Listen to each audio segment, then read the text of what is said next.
Greetings to everyone world over, all our brothers and sisters across the globe, wherever you are. It's a great morning to everybody in Canada, Latin America, United States. Wonderful morning, green morning. I hope you all are having your morning cup of coffee, your tea, your jog, your exercise, your gym, your fitness. Please take care of your health the best possible way. All our brothers and sisters across in Europe and particularly in UK, those are joining in large numbers. We hope you all had your wonderful, sumptuous lunch. And before you go for your evening tea and coffee, we are right over here to stimulate you.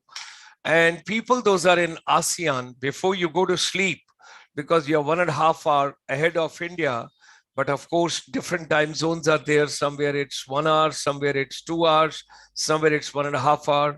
So kindly be with us. And before you sleep, let's enjoy wonderful northeast part of India. Because when I think about Myanmar, Cambodia, Laos, Singapore, Malaysia, Thailand, Indonesia, Philippines, Brunei, I also think about Tripura, Manipur, Assam, Meghalaya, Arunachal Pradesh, Nagaland, Mizoram, and Sikkim. Beautiful. Assam, of course, is the fulcrum. You land at Guwahati and you can travel to a couple of places nicely. So, ladies and gentlemen, this morning, this afternoon, this evening, wherever you are world over, we extend a very warm welcome to all of you. Thank you for joining. I am at a very cold place today and it's snowing outside and it's quite a bit of fall, but well, the show must go on. That is the way we pick up the threads. We take you to beautiful Northeast, and our brothers and sisters, those are joining over here, they will share something very nice with all of us. We will have their wonderful views, and we basically take on where I'm going to take you to the next level. And we extend a very, very hearty welcome to entire northeast part of India under the dynamic leadership of Mr. Tyrone D. Brass, who is our advisor for the Chamber for Education Vertical based out of Meghalaya. We are also going to have a wonderful research work this evening, which has gone into international journal. We will be having Professor Dr. Loknath Mishraji's view as well from Mizoram. And we have got beautiful Nagaland, Dr. Father C.P. Anto. And of course, then I'll bring you to beautiful Assam. We'll go to Dibrugarh and we'll meet Mr. Saif Rasul Khanji. And finally, thereafter, we'll close the session. With these words, ladies and gentlemen, hearty welcome on behalf of International Chamber for Service Industry. When the pandemic started on 25th of March 2020, doctors, nurses, paramedical people, they all put in lots of work and they wanted to save every soul on this planet. Great warriors. At the same time, from UNESCO, when we learned that 1.65 billion children are away from schools, colleges, universities, and institutions, we made it a point that we are going to reach out the education ecosystem. So we took 3 buzzwords: making education relevant. That means education should go on irrespective of all the challenges, difficulties, obstacles, problems, whatever we have got. So 31.46 million, our brothers and sisters across the globe, Indian corporate, everybody joined us. We are into the services sector and we focus on services. Future is services. Everybody needs services. It's a customer care, it's a customer delight, it's customer happiness. It's amazing, the customer. In education also, after some time, in the management, we will all start realizing students are customers and parents are the ones those are paying through their credit cards and debit cards for these customers.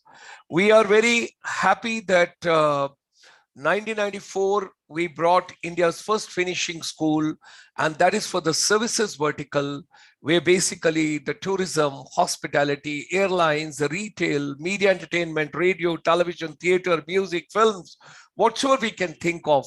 And the focus over here was, what do children enjoy?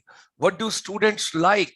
We started working on their personality enhancements, their communication skills, their collaborative skills, their critical thinking, their logical thinking, their analytical thinking, their creative thinking, and most important is to keep their curiosity intact. That is something very important. That may be through the art, or that may be various forms of the art. When you talk about, you may have a dance, you may have a music, you may have humor, you may have fun, you have storytelling, you have got all around passion, stimulation, dancing, and nature fun. More than 52,000 youth and 35,000 teachers, they've gone through the process of the finishing school. And today we are proud. They are beautiful fragrance sprinklers across the globe in all the continents world over. Ladies and gentlemen, we are proud of our Northeast children. They're wonderful. They are amazing. And same thing goes for our educators as well. The time has arrived. And this is the time for beautiful 45 million plus people from the Northeast. Those are amazing education, skills, micro, small, medium enterprises, startups. Everything has to be taken together and they all have to move ahead. There are 37 sector skill councils. We are working very closely with them. And this is the road, Country Road, Take Me Home, the song which you keep hearing of John Denver. So we also adopted this road, which is with the teachers and the youth, making India self-reliant through education ecosystem. The only thing what has happened during pandemic is that the finishing school, which was a brick and mortar physically existing, it has gone totally digital. It's an e-Gurukul for service industry now. And it's a global wisdom which we are getting through various webinars. We start early in the morning when it is 4 o'clock in India, because that time it is 9 a.m. plus onwards in Australia, New Zealand. Then we go to Mongolia. Then we go to a couple of other places in ASEAN. We come to Middle East. We come to Central Asia. We go to Africa. Particularly, we focus on Mauritius, Seychelles, Kenya, Nairobi, South Africa. And then in the evening, we come back to our European Union.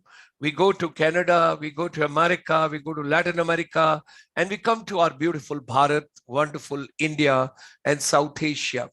And through this particular pandemic in challenges, when we all realized that in education ecosystem, why children should remain under so much of stress, why so much of syllabi, why so much of curriculum. We are grateful CBSE and other verticals of the education ecosystem.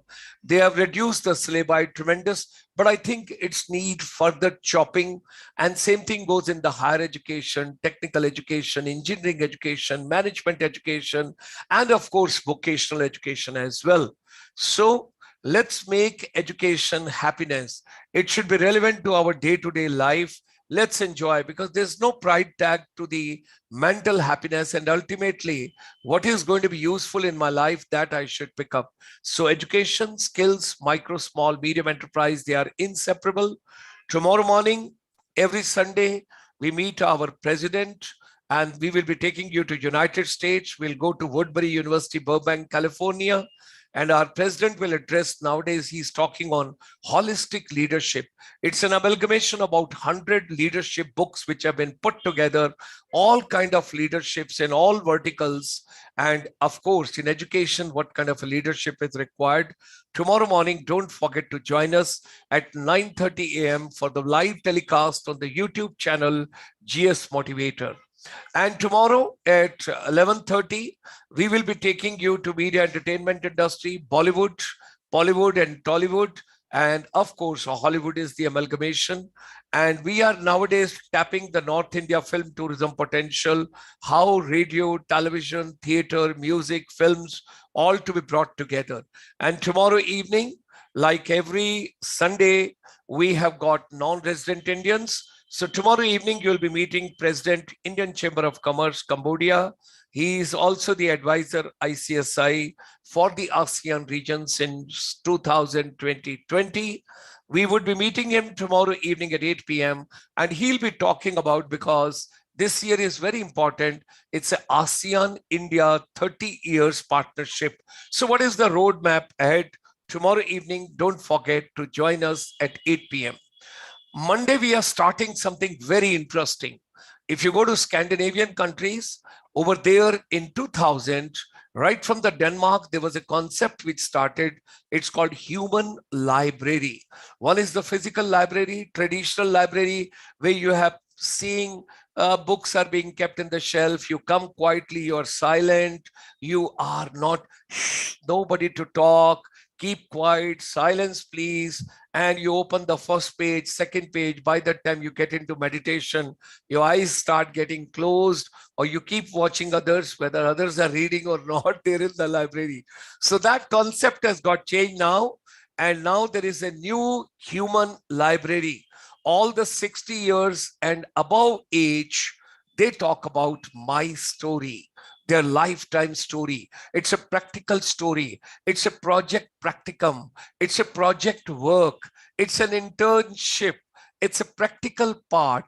It's a case study. And the case study approach is the best. So empowering the youth, you will have Lieutenant General KJ Singh, who recently retired as an army commander for our, the Chandi Mandir, that is command, Western Command. He would be addressing and he would share the human library vision we will be having. So ladies and gentlemen, let me take you to Napoleon Hill. Whatever your mind can conceive and believe, it can achieve. Let's come together. Let's move together. Let's make education and skills relevant. This is your YouTube channel. And during this pandemic, we have done 1,443 webinars, and this webinar is 1444th webinar. So come on the YouTube channel, join us, and do like it, share it, subscribe it, GS Motivator channel, and you would enjoy. So join me in extending a very hearty welcome, Mr. Tyrone, Professor Loknath Mishra ji, Dr. Father C.P. Anto, and Mr. Saif Rasool Khan ji. With these words, I extend them a very warm welcome, and I would request Mr. Tyrone to set the context for the Northeast. We have done almost 28 webinars together so far. I was counting for Northeast. Northeast is next to my heart. I started my wonderful life journey, and nobody wants to grow old. Nobody wants to look old. You always want to remain young. So I only dream about 1973 and peak of beginning, first rank, first salary, first uniform. You start from the Northeast, such a beautiful place. So Mr. Tyrone D. Brass, we will start with you, and then we go to Father Anto, then we go to Professor Loknath Mishra ji, and then we go to Mr. Saif Rasool Khan ji. Mr. Tyrone D. Brass, let's go to Tura and unmute your mic. We are in beautiful Meghalaya, ladies and gentlemen. Thank you, Doctor, for that wonderful introduction, which is full of passion and enthusiasm. And I'm sure it's equally contagious. I welcome Dr. Mishra, Dr. Anto, Mr. Saif Khan, Dr. Gulshan Sharma, who's the main man on this platform. NEP 2020 is our fourth national education policy. We've come a long way since 1947, where our literacy rate was just 18%. Today, with a bigger population, we are close to 83%, which is extremely wonderful to see how the literacy levels have risen in the country over a period of time, 7 decades. We still have a long way to go, but with NEP 2020, the challenges and the areas that we need to improve will be addressed. Right now, Karnataka is the first state to have adopted completely and started NEP 2020. Other states are in the process of getting started. A couple of Northeast states have already started it as well. Now, talking about NEP 2020, I will come to Dr. Anto. Doctor, how, how do you view NEP 2020? Dr. Anto. Father, you have to unmute your mic, please. Well, thank you. This is the, I'm really, just let me put a few words of introduction. Otherwise, it is injustice to be part of this beautiful educational webinar. First and foremost, I sincerely thank Dr. Thyron for introducing me to bringing me to this platform. But at the very outset, I would like to say big thank you to Dr. Gulshan Sharma, a person who is really responsible for making me to be present here.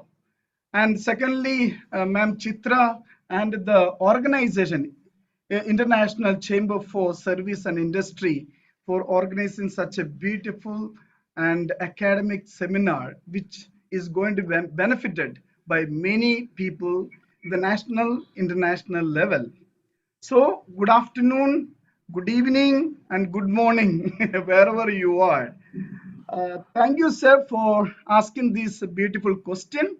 And for me, just in the context of Northeast India, NEP is going to pave a new set of regulations, new way of looking at the higher education, especially when we have got such an amount of challenges and at the same time possibilities of enhancing our youth.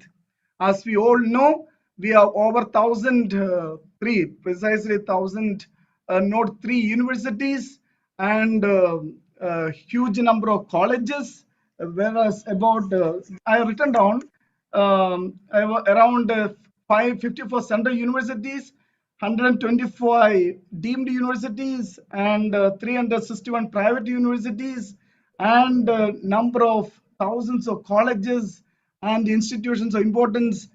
Coming to Northeast India, how many institutions are national importance? Education institutions for teachers training, and also the, it's a challenge that I'm talking about, and the youth training institutions. When you look at the north, we have got the Nehru Yuva Kendra, and when you get into south, we have got Rajiv Gandhi Institute of Youth Development.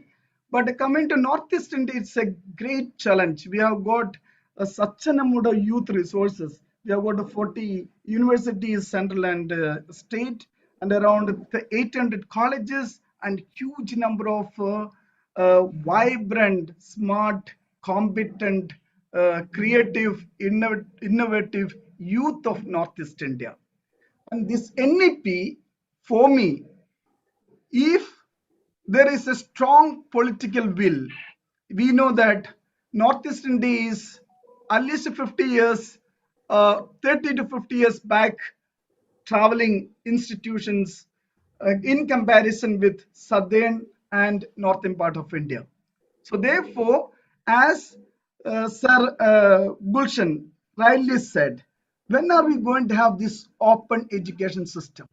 When are we going to open all these doors which are closed, where the education is going to be completely free, especially the higher education, and empower and capacitate the people of Northeast India?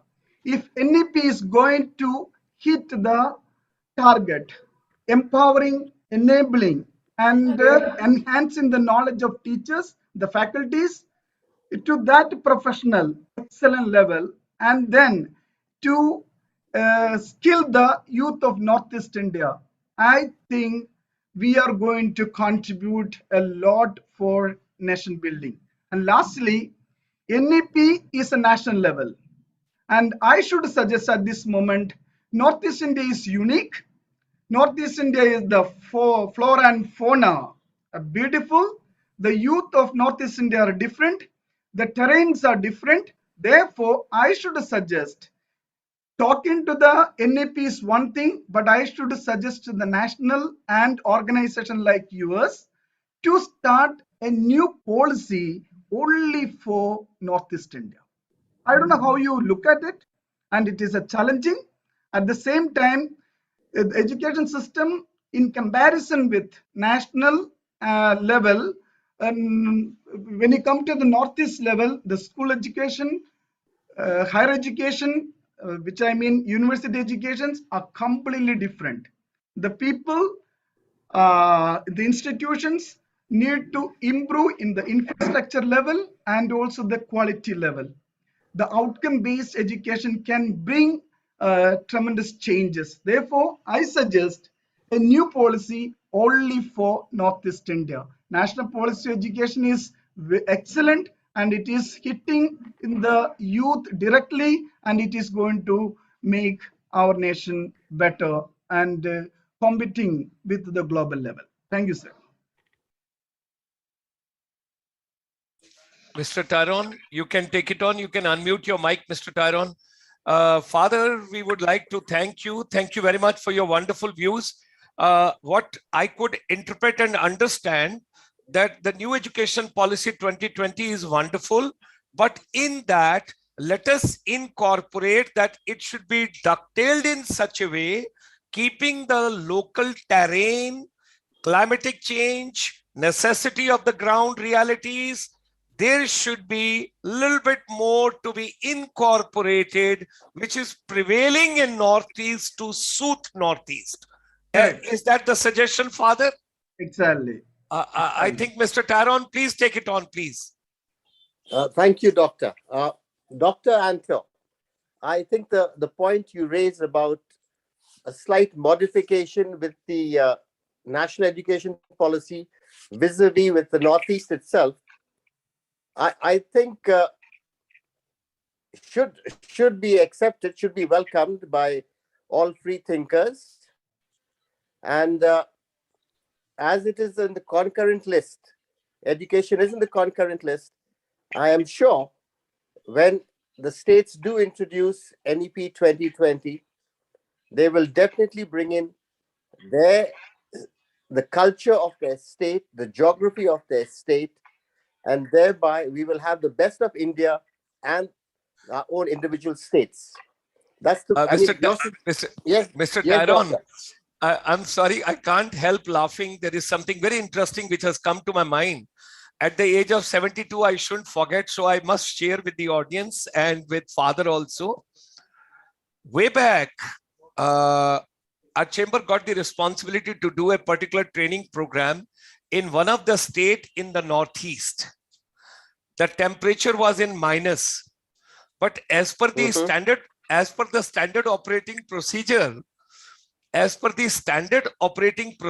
the national level, the SOP was showing there should be an air condition fitted in the room where the quick skill program is to be conducted.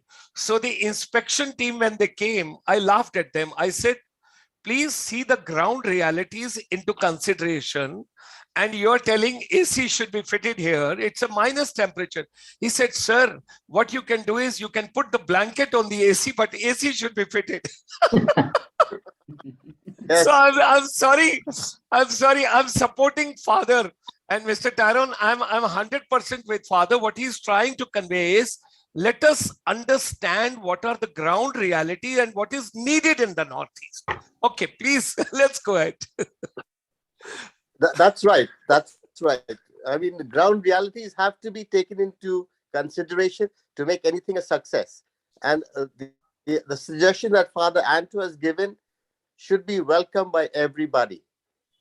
Now, coming to, thank you, Dr. Anto. We just made a note of that point of yours, which is so important for education. The next person I would like to hear from is Dr. Mishra. Dr. Mishra, you know,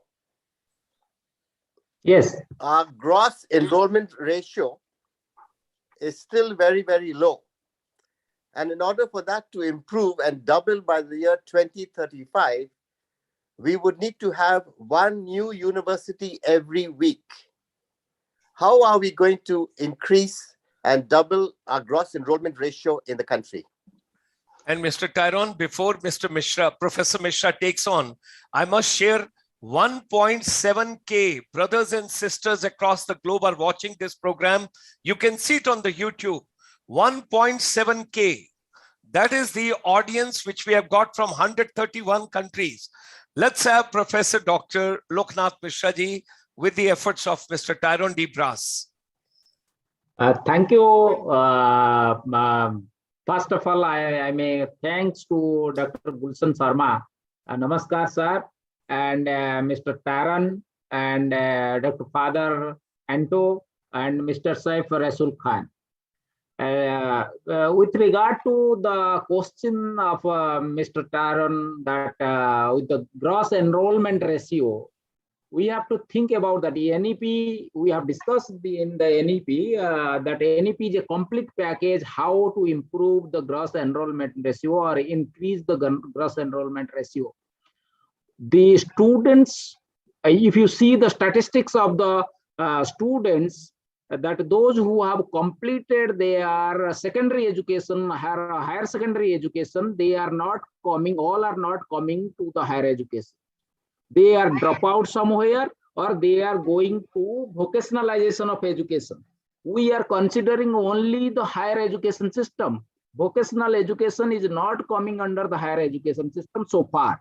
But in NEP, now the vocational education comes under the higher education system. So my point is that those who are not enrolled in the higher education system, that's why the government of India or the NEP 2020 said the skill-based education. We will educate them, or we will provide the skill-based education to them, so that the gross enrollment ratio will increase in higher education system. That I think that is a very good step taken by the government of India. And skill-based education is very, very important nowadays. Now the teachers, I'm coming to the teachers. Teachers are nowadays the motivator. They are the teachers who will not say teach in the class. Everything is in the Google. Everything is in everything is in the palm of the students. So the teachers should teach in such a way so that the students will feel that if I will miss the class, then I have missed something. So that the students will automatically come to the teachers. So teachers' responsibility is in NEP 2020, teachers' responsibility is more increases. So that's why teachers should be trained in such a way so that the students, he will attract the students to his own class. In that way, I think the gross enrollment ratio will increase in all over India or the all over world, you say. So particularly in Northeast, when you talk about Northeast, the students are in my 7 or 8 years of experience I am basically from Odisha, and in my 8 years of experience, students are very shy. The young minds, they are very shy. They are not in the classroom transaction. They will not transact with the teachers. If you ask any questions also, they will not reply that, and in a very less percentage of students reply. So their minds, they are very cultured and they are very skill oriented. So that type of education we required in Northeast particularly. In hospitality and management, you see the best Northeast girls are best. And all over India, you will find Northeast girls are best.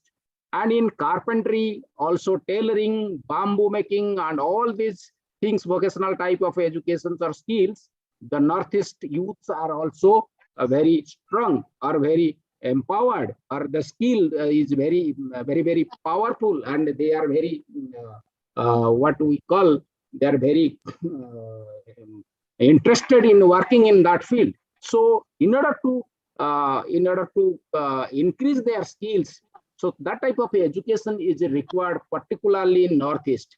I'm telling another point regarding the language. In this national education policy, talking about this language-based education. So when the AICT already started the engineering courses in some languages, regional languages. So also in the professional courses like teacher education, engineering, medical, in all the courses, Northeast language also has some impact.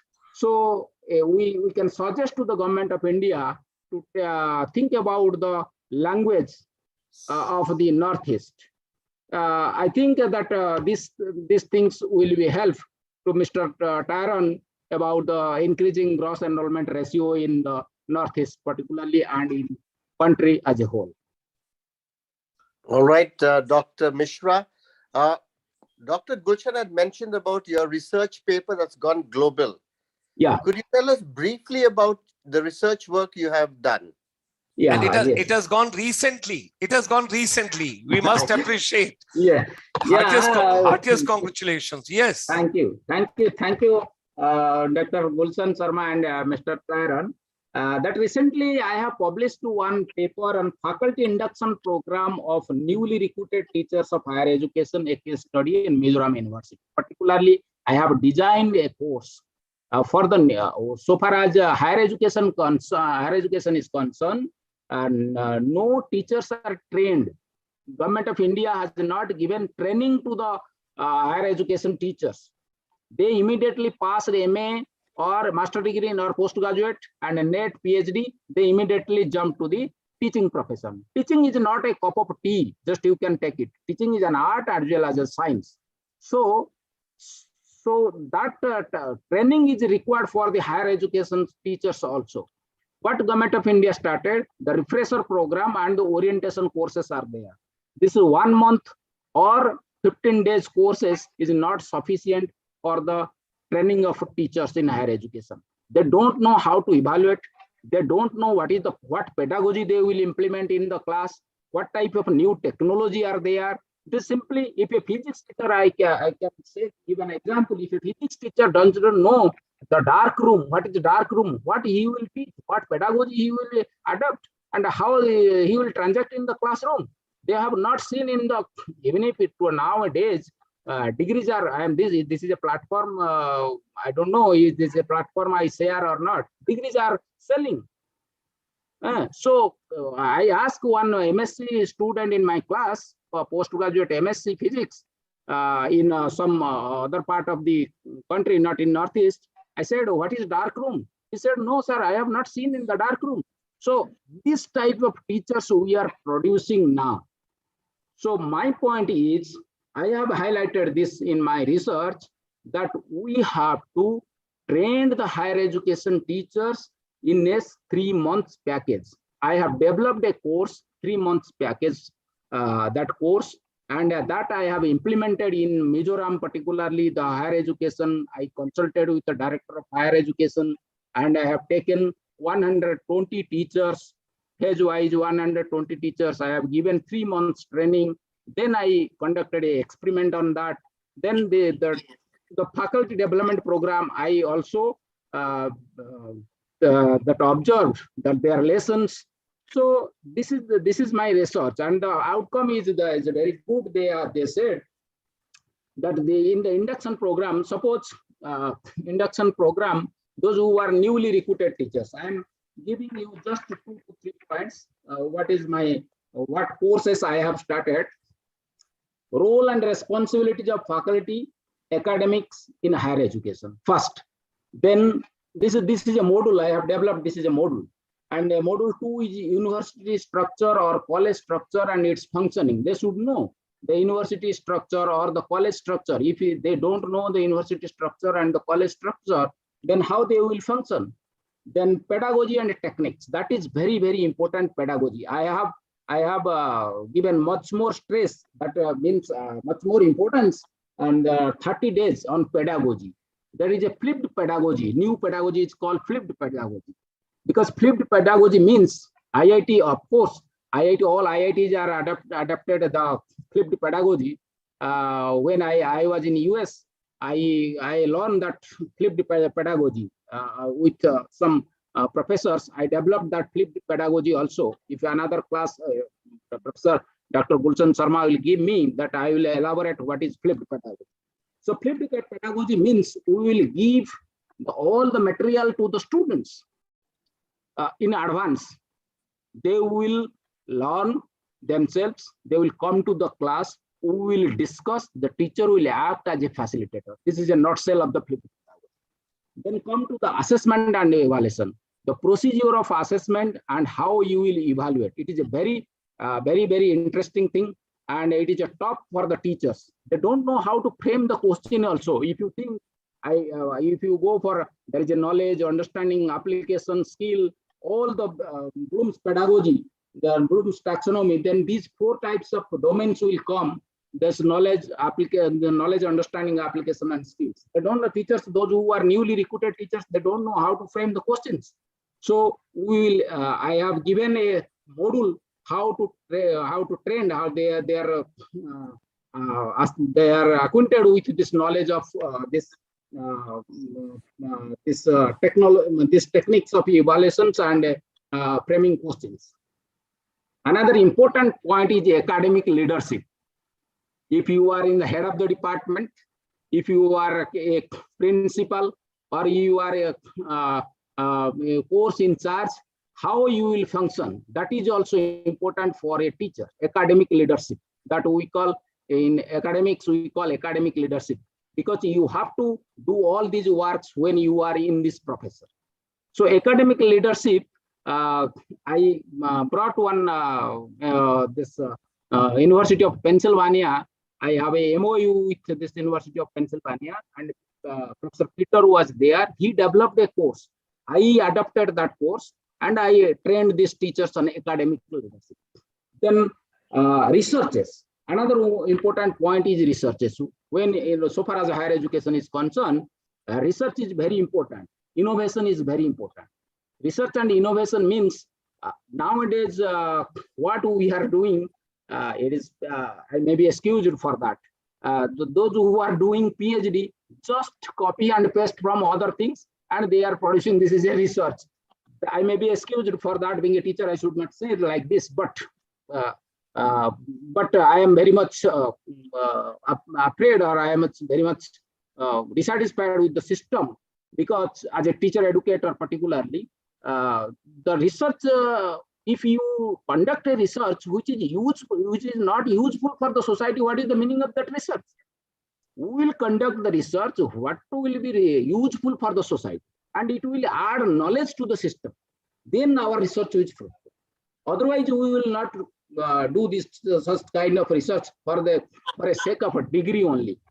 So research, how to conduct research. If somebody enters in the field of higher education as a teacher, and how he will guide, or how he will supervise the students, how he will take the projects. Different organizations are there, DBT, DST, and in social science, ICSSR, and different national and international organizations are there. So they, how to conduct, or how to develop this research and innovative activities, I have trained them. And this governance and administration accountability is also one module I have trained. In this 3 months course, I have trained these teachers about these all the parameters what I have described. So first of all, content. I have not gone through their content. Different type of teachers are there, physics, chemistry, mathematics, from different disciplines. Even if arts, commerce, all these disciplines are there. So for science teachers, pedagogy is different. For arts teachers, pedagogy is different. For commerce teachers, pedagogy is different. So all the when you know the content, you will enter the classroom with different pedagogies. Pedagogy, when you apply different pedagogy, will be depend upon the content. That is that we train in such a way in the Mizoram University. And I have taken the financial concurrence from Ministry of Education to train all the teachers. So thanks to the Ministry of Education also for giving me this finance for training 3 months program to this faculty induction program, and training to the higher education teachers. And I have observed that their lessons, they have transacted the lessons in the classroom situation also. After that, COVID came, and there is no physical interaction with students and teachers. So we'll get the results very soon. Also, I have published one paper from that result.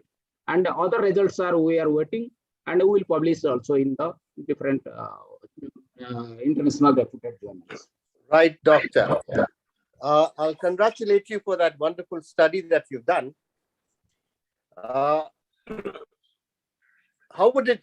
How could we get a copy of your work and study it and maybe adapt it here? Mr. Taron, what we will do, Yes, doctor. sorry for the interruption, we will have a separate session with Professor Dr. Loknath Mishra ji on that. And his Vice Chancellor had been very kind, Professor Rao. He had sent across to me, and Professor Mishra also shared the journal with me. So what we will do, we will have one special session on this particular program. And I think with your leadership, we'll take on that further separately. We will work out. Okay, doctor. Okay. Otherwise, I can mail Dr. you. Mishra, Yeah. yeah. All right. I like your observations, and I'm sure it will make interesting study, and I'm sure we can also adapt it here in other Northeast states. Yeah. So we will take Dr. Gulshan's suggestion of bringing you on board again. Thank you, sir. Yes. It is my pleasure, sir. Right, doctor. Thank you so much. Now we come to Mr. Khan from Dibrugarh. Mr. Khan? Mr. Hello, Khan. good afternoon, good morning. Yeah. Oh, hi. It's a lovely from all the way from Dibrugarh. Biggest problem that we are facing in India is students passing from university, they go to industries where they are re-taught, relearned, retrained. When actually it should be industries should be coming back to university to learn the latest ideas of practices. Why is it we are training our students for industries? Well, first of all, very good morning, afternoon, evening, whichever applies to all the participants and all the listeners. It's truly an honor to be a part of this panel. I actually feel quite inexperienced at this point with all the illustrious people who spoke just before me. I actually would like to thank my director who actually believed in me that I would be able to contribute to this discussion. As far as your question specifically is concerned, I do think one of the major issues which has been spoken for before by the other speakers as well is that we tend to have a very different method of teaching, which is somewhere still stuck behind the rest of India, quite frankly speaking. I personally teach law to the students of law in the 5 years and the 3 years course. And we do see a huge difference in terms of the theory and the practical. And that difference is somewhat and somewhere not bridged even during the course plan that is given to us by the universities. The practical side, the practical orientation that is needed for a lawyer to practice in the courtroom is completely different from what we teach in the classes. And frankly speaking, in the limited duration that we do get to teach these students, it almost becomes impossible for us as well to accommodate all of these various ideas within that short span of 2 to 3 months of a semester that we do get. Additionally, another thing that is lacking in this part is that we don't really look at the industry while we are teaching. There is a clear segregation in terms of you are getting a degree and then we will worry about the job. So it's that kind of a perception that people come with. And that is why that also becomes a major gap in terms of how students perceive education. Another very important thing is, of course, the first speaker, the Father Antos, talked about that students are themselves actually quite subdued in this part of the region. They are not really very open. They are not really ready to willing to talk and engage in terms of advances. And in terms of developing their own personality, it becomes very challenging, especially in an area like that of law, where they are unable to even provide a clear comprehension, a clear argument well into the fifth or fourth year. So there are a lot of gaps in terms of the teaching method in the class itself, which needs to be changed and which needs upgradation. Quite frankly, the syllabus also requires a lot of upgradation in terms of addressing the practical requirements that we do have, not only in terms of the law degree that is there, but in other degrees as well, because there's a huge gap in terms of the theory and the practical side. All right. You know what you and Dr. Anto said earlier, that the students are slightly, or even Dr. Mishra had said, slightly a little distant. Wouldn't it not boil down to actually getting better teachers? Mr. Khan. But the thing is, quite frankly, what I feel is what we need here are students who are not, they don't need to be subdued and they don't need to be in that way where they are fearful of their teachers. I have seen that in my own experience of the few years that I've taught. There is a certain fear in approaching your educator, there's a certain fear in questioning your educator. Even in terms of something as simple as feedback, students are really, really scared to give you their own honest feedback because they fear there will be repercussions in terms of the teacher-student relationship. So that needs to change, and we need to really, and quite frankly speaking, and in terms of language, which is another very major issue in this part of the world, that it does become a major barrier. Where did you do your studies? Well, I graduated from Government Law College, Mumbai, and I did my post-graduation from the Department of Law, Guwahati University. In this context, can I say something? Yeah, go ahead. Yeah. Sir, in this context, when Mr. Saif Rasul Khan said that students are very shy, and I have observed here also, students have good skills in communications. And in this, from northeast part, students, why they are going to south? If you see, maximum students, they are going to south and other parts of the country to their higher education particularly.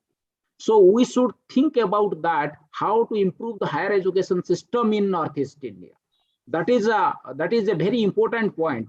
Why the students from Northeast, they wanted to go there in South or other parts of the country, because every national IIT Guwahati is there. If you are talented, they are very much talented, and we have not nurtured. If you see the statistics of the NEET examinations and the JEE advanced examinations, students are not securing this NEET, and though they have secured 95-97% marks in the HSC or HLC examinations, but they have not secured a good rank in the NEET examinations and all these things. So my point is here, we should think about why the students, they are going to other parts of the country, why they are not, we should change the mindset of the students, that in our state also a good institutions are there. So we should study in our area. That is a very important thing. I have observed in 7 and 8 years, that most of the students, where you have graduated, I have graduated in the south, I have graduated in north, I have graduated in this Christian college, that college, and this college. Why they are going? Why they are not studying in this university? We have 9 central universities in Northeast. We have 1 IITs. We have all NITs. All these things, medical college in Manipur, and all these things. Nearest is there. So why the students are going? That is a big question for me and a big question for the Northeast people also. Sir Tyrant, can I just add one point here? Yes. See, it is true. Our youth. Yeah, sure, Father. Sure. Yes, thank you so much. The Northeast youth are very unique. Yeah. As Professor Riley said, they can communicate very well, and they can be a very good contributing factor in the service sector. And they are doing very well in the national and international level because the communication skill and the language, English language. And secondly, they are creative, hardworking, competent, as I said, and much more they are beautiful and handsome. That is a admitted fact here. But the question is creating an environment for questioning culture, which is missing from the school level. That is what I am observing. And Yes. our institute is an institute of peace. It's a Northeast Institute of Peace, Institute of Social Sciences and Research. And our primary concern is context-based, promoting peace and its skills and tools, and making Northeast competent to handle the conflict situations in the days to come.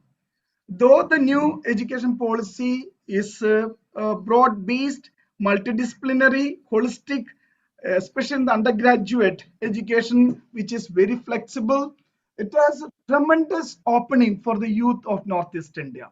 Certificate-based, diploma-based, and the course-based.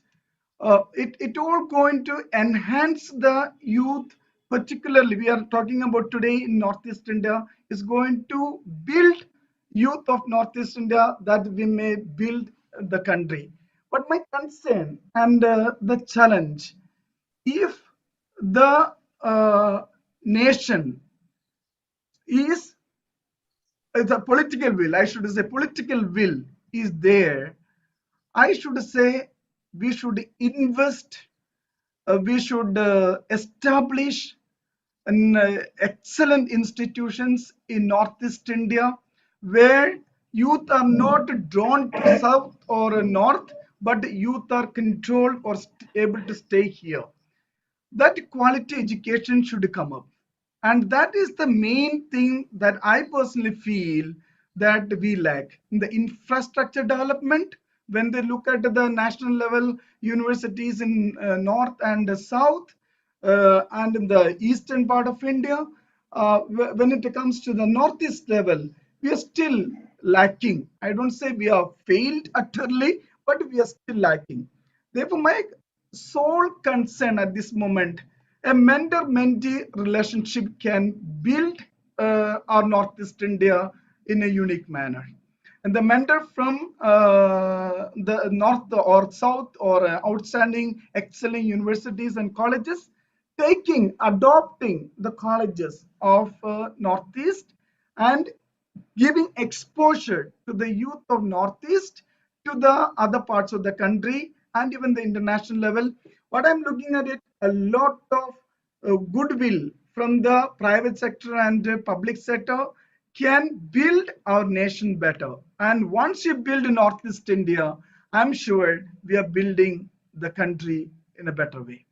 And for that, one is opening up a consortium of libraries, educational materials and books, journals, completely open to the people of Northeast India.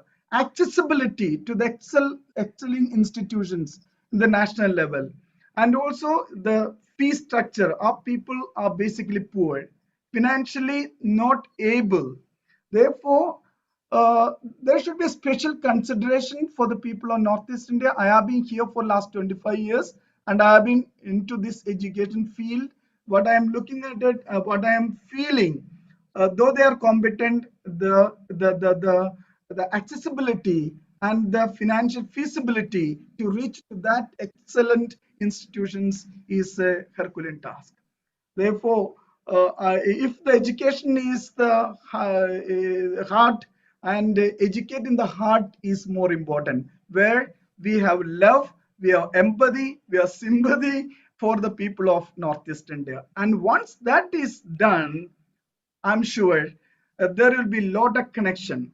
Though the Northeast India may be disconnected in many ways, but these excellent institutions of the national level or important institutions on national level is also established. As I said, as Professor rightly said, NIT, IIT, these are all there, but not in all the states. And we should build this relationship, enhance the relationship, and make the teachers, teaching faculty members, and also students to be competent, where they are able to compete with the North Indians, South Indians, other part of the international communities. They can do it. They are capable of doing it, but the opportunities are missing. Thank you. So in this context, I am Thank you, telling you Father. now. Yeah. In this context, I am telling you, Father, that this NEP also brings the multidisciplinary institutions. Correct. So let us hope that Government of India will establish the multidisciplinary institution in North East part of India. Exactly. And particularly from your organization, I am a peace educator. Oh, I have good. published 75 articles on peace education. Oh my God. So you can go through my I will do publications. that. So in this way, I also conducted many training programs here on peace education, and I trained the secondary school teachers for peace education and how the value education and human rights education, this gender sensitization education. All these things I have done here in so far our limited resources are available. That's that in the way I think the national education policy or new education policy 2020 will bring to establish this multidisciplinary institution in all parts of the country and in the all states of the Northeast India. And one thing I must say, we should provide quality education. Then we will excel. Otherwise, we will be Biswa Guru in the what NEP said, Biswa Guru in all over world. So if you not provide the quality education, we may not achieve the success of Biswa Guru. So our teacher must be trained, our pedagogy should be unique, our students should be learn properly. Then our teachers should be empowered, our youth should be empowered, and the professional development program should be organized in different institutions, so that we will be Biswa Guru in the coming generations or coming years. That's wonderful observation by Father Anto, Dr. Mishra, and Mr. Khan, who started the whole conversation on what we just discussed. And talking about empowering our children, I think Dr. Mishra hit nail on the head when he said we need to focus on teacher training. For without proper teacher training, whatever money has been allotted for education will be used wisely or it will be squandered. More training colleges need to be set up. Dr. Sharma is aware of that. And unless we have more teacher training colleges imparting wonderful education, we are not going to make the progress that we ought to make. Remember, we started at 18% in 1947. We are now 82%, but we still have to go a long, long way. With this little conversation which we just had with three wonderful men, including Dr. Gulshan Sharma, with all his enthusiasm and passion, I hand over the stage to Dr. Gulshan Sharma. Thank you, Mr. Tyrone. Wonderful views, wonderful inputs. Before we close today's session, few takeaways which we would like to note down. Number one, this particular, the muted virus, and before that, the corona and the first wave, second wave, third wave, that gave a lot of challenges, but at the same time, it accelerated the pace of technology induction in India. Northeast part of India needs a better connectivity. We need a better bandwidth. We need more devices. We need more technology. And that is going to supplement the entire education ecosystem. Should we wish from the heart to bring Northeast at par with other so-called urban areas and developed areas? Number one. Second part is that the 6% of the GDP, which has been discussed in the new education policy. So we have come up to 3.1%. It has to be pushed again by 2.9% more. That much money to be spent. Number three, our chamber is basically dealing with non-resident Indians world over. A lot of people have gone from Northeast also abroad. The time has come. All the brothers and sisters, those are abroad, start hand holding, at least for next couple of years, exclusively whatever you're doing for the education sector in the Northeast part of India. One more area, the corporate sector. you have to spend 2% of your CSR every year. Why not that 2% of the CSR should be spent on education? Because at least let's have it for a few years. Thereafter, we can go to other verticals, we can take care of it. The new budget, which has come on 1st of February, it has given big push to technology, because the digital university and skill centers, digital centers, mental health wellness also has been taken into consideration. 200 television channels, what we have thought of. All that when we take into consideration, the time has arrived that blended learning, hybrid learning, flipped learning, digital learning, technology-based learning, all that has to be adopted in the Northeast best possible way. Now, finally, where from Dr. Anto, father started, that is a very deep point which we have to take into consideration. Every place has got its own art, its heritage, its culture, its history, its geography, its climatic condition, its people, its dances, its music, its costume, its cuisine, and its belief. All that has to be taken into consideration, so that while becoming international, global, you should adapt local as well, so that there's a fine blending which is being done into the entire thing. There should be a more exchange of collaboration of research, student exchange, faculty exchange, and couple of other things which can take with the rest of India also.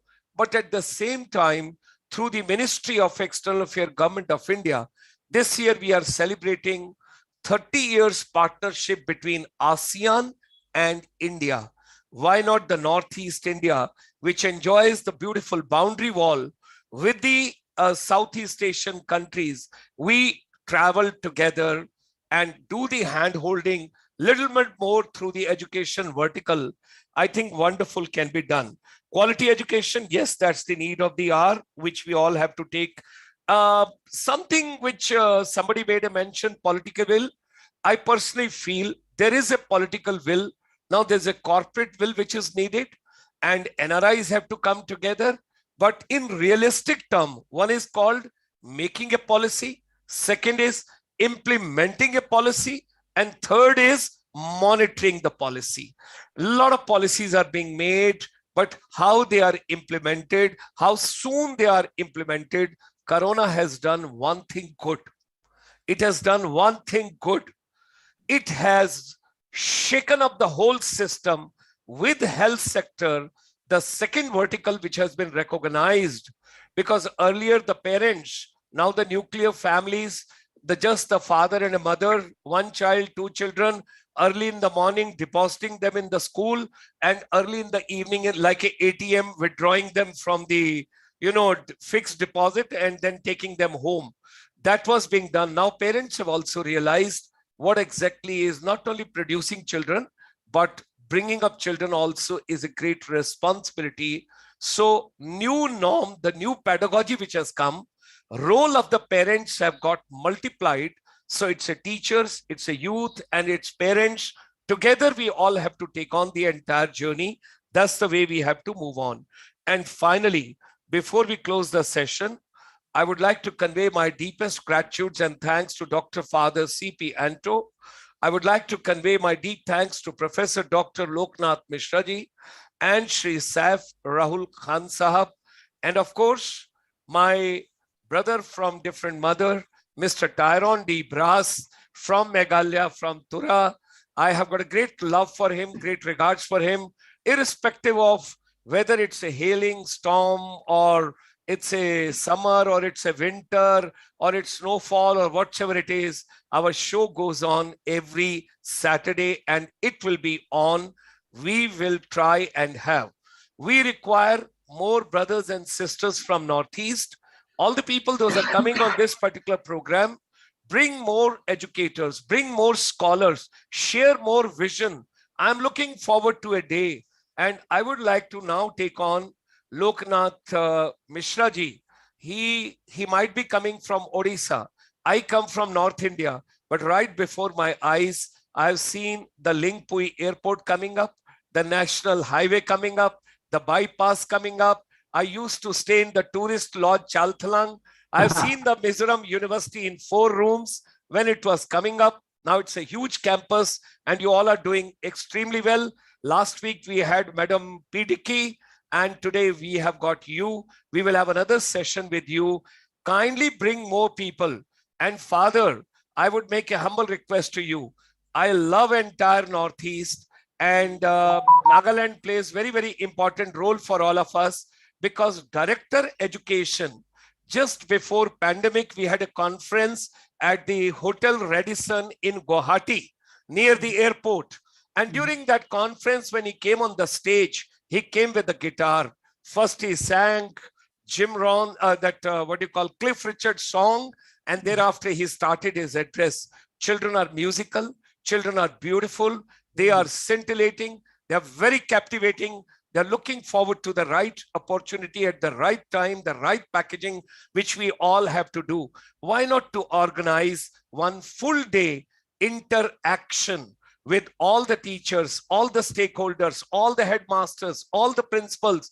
Let school education, higher education, technical education, vocational education, skill-based education, all that has to come together. And finally, I have my own personal reservations because I come from the armed forces background and I'm the first soldier who did master's and PhD in service industry in India. And I moved on deputation to the Ministry of Tourism, Government of India. And when I drafted the whole MBA tourism first time in India in 1988 with my team, I personally feel designing a course curriculum is a different thing. Delivering is a something. Accountability is something. Implementing is something. And getting the results out of that is more important. Why not we should adopt a system that whatever is coming out of the colleges and university, we should keep a track of those children for next 1 year as our alumni, and we should know where are they going, what are they doing, what can they do, they can become beautiful partner. Today, I'm very happy that at least 100 children of mine, 20 years back, those met me. They are in general manager's position in different countries, in different places, including in the state of Mizoram itself. Pu Zoram Thanga was that time also was the chief minister, and today also he's the chief minister. Let's give a push. Mr. Nipur Rio, he's a wonderful man. And just before this pandemic, we had excellent interaction with the United Nations on the Sustainable Development Goals in Dimapur, in Nyotu, that resort. Yes. Coming to Assam, nobody is more dynamic a chief minister at present in Northeast. When you look at Hemanta Biswa Sarma, he is a very dynamic person. Lot can be done by all of us together. Let's take Northeast forward, fast forward. Let's move fast because our challenge is quantity, quality, speed, technology, and happiness of the children and teachers. Thank you very much for joining us today. It was wonderful to have all of you from the world over. My deepest gratitude and thanks to all of you. You might have been born anywhere, but the place which you love, which is next to your heart, my head, my heart, and my hands dedicated to